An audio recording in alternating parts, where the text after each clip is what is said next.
Good morning friends. जय माँ संतोषी। आपण मान आम चैनल सुनीता सूर्य डेली ब्लॉग्स रे अनेक अनेक स्वागत। आशा कर आपण मान समस्ते भल थे सुस्थ थे। माँ को कृपार आम मैंने भी सब भलर अच्छु। आज तो नवरात्रि चतुर्थ दिन। आज ब्लॉग टी यू स्टार्ट करी कि ब्लॉग स्टार्ट करने पूर्व आपण मान मोर सबुदिन परी सेम से रिक्वेस्ट आपण मैंने आम चैनल को सब्सक्राइब करूँ, फॉलो करूँ, वीडियो गुड़ी को लाइक कमेंट शेयर करूँ एवं स्किप न करके निश्चय शेष जाए देखते। तेज चलतु आज ब्लॉग टी मुझे स्टार्ट करुँची। मुझे पूजा करनी, पूजा करने जी ता पूर्व माल गुंथियार थिला। माल गुड़ाक गुंथि सारी देखते फ्रेंड्स, माल गुड़ाक के देखा जाउची।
शरीर धम राशि बहिबाकू लगिला। सेतेबेले शिव पार्वती कहले, तुम्हार यही मनोहर मूर्ति बगला एवं धूमावती बा दूसरा कहुव। यही धूमावती वृद्धा एवं सकाळ तो सब बासी कम हो गला।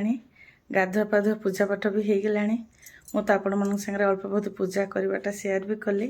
तेज चलते टे ठाकुर मान को माँ को देखे दूची। देखते फ्रेंड्स, माँ को मु सबुदिन माँ को आपण मान को टिके टिके देखे दूची। ये कलश देखु, कलश रे शस्य गुड़ाक एति बड़ बड़ हो गला।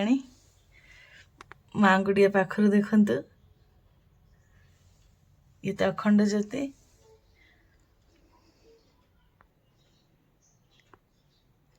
यही ठाकुर मान को भी टे देखी दिंतु। आज तो नवरात्रि चतुर्थ दिन हो गला। आज पुअर फेयरवेल पार्टी अच्छी सांग मान सांगे से बाहर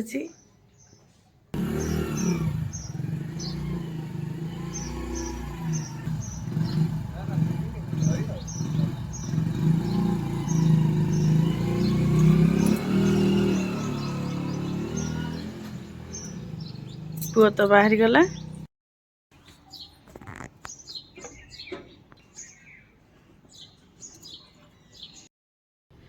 से टे पिठा करी भावची से बिरी आउ चाउल नहीं।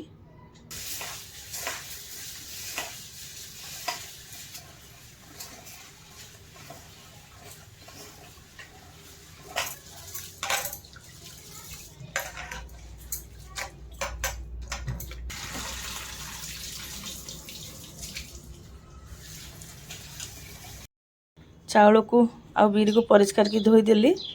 एबे तो 11:30 हो संजल को बाटिबी ता भितर भल रही भिजी जाइथिबो।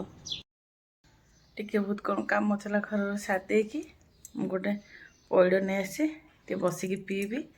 कारण एबे तो मोर उपास चलछि, आपण माने जानिछन्ती।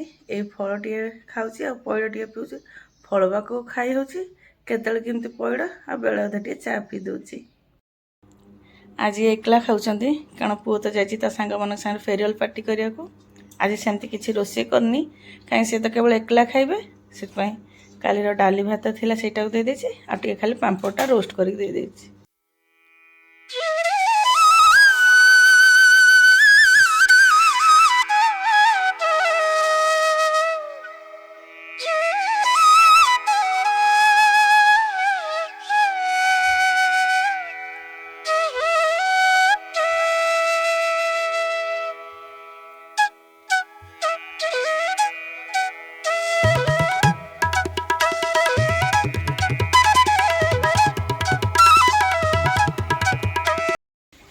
ଏବେ ତ 5:30 ହେଇଛି। ଚାଉଳ ଆଉ ବିରି ଯେଉଁ ଭିଜେଇଥିଲି ସେ ବି ପରଫେକ୍ଟ ଭିଜି ଯାଇଛି। ଏବେ ତ ସଞ୍ଜ ହେବା ପାଇଁ ସମୟ ଅଛି। ସଞ୍ଜ ଦେବା ଆଗରୁ ଏ ବିରି ଚାଉଳ ଗୁଡ଼ାକ ବାଟିଦେବି।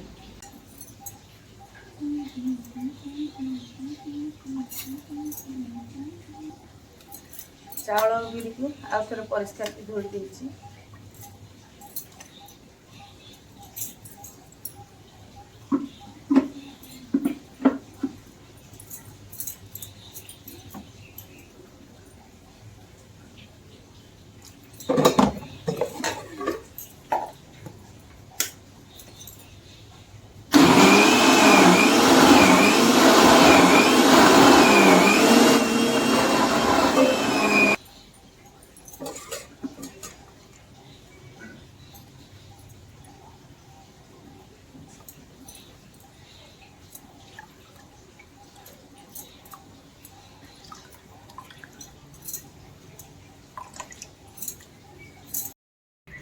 ବିରି ଚାଉଳ ବଟା ତ ହେଇଗଲା। ଏବେ ବି ଆହୁରି ଦେଖନ୍ତୁ ସଞ୍ଜ ହେଇନି। ସଞ୍ଜ ତ ଦେବାକୁ ଆଉ ଟିକେ ସମୟ ଅଛି। ତା ଭିତରେ କିଛିଟା ବାସନ ଅଛି ସଜେଇଦେବି। ସନ୍ଧ୍ୟା ହେଇଗଲାଣି। ସଞ୍ଜ ବି ଦିଆ ସରିଲାଣି। ତ ସନ୍ଧ୍ୟା ବି ହେଇଗଲା। ସନ୍ଧ୍ୟା ବି ଦିଆ ସରିଲାଣି। ଆଉ ତାହେଲେ ଆଗକୁ ଭିଡ଼ିଓଟାକୁ ଲମ୍ବା ନ କରିକି ଆଜିର ବ୍ଲଗ୍ଟିକୁ ମୁଁ ଏଇଠି ରଖୁଛି। ଆଶା କରୁଛି ନିହାତି ବ୍ଲଗ୍ଟି ପସନ୍ଦ ଆସିବ। ଯଦି ବ୍ଲଗ୍ଟି ପସନ୍ଦ ଆସେ ତାହେଲେ ଲାଇକ୍ କମେଣ୍ଟ ସେୟାର କରିବେ। ଫେସବୁକ୍ ପେଜ୍ରୁ ଦେଖୁଥିଲେ ଫଲୋ କରିଦେବେ। ୟୁଟ୍ୟୁବ୍ରୁ ଦେଖୁଥିଲେ ସବସ୍କ୍ରାଇବ୍ କରିଦେବେ ଏବଂ ପାଖରେ ଥିବା ବେଲ୍ ଆଇକନ୍ଟିକୁ ନିଶ୍ଚୟ ପ୍ରେସ୍ କରିଦେବେ। ଆପଣମାନଙ୍କ ସପୋର୍ଟ ଏବଂ ସହଯୋଗ ରହିଲେ ମୁଁ ଆଗାମୀ ଦିନକୁ ଏମିତି ଭିଡ଼ିଓ କରିବି। ତାହେଲେ ରହୁଛି। ଜୟ ମା ସନ୍ତୋଷୀ।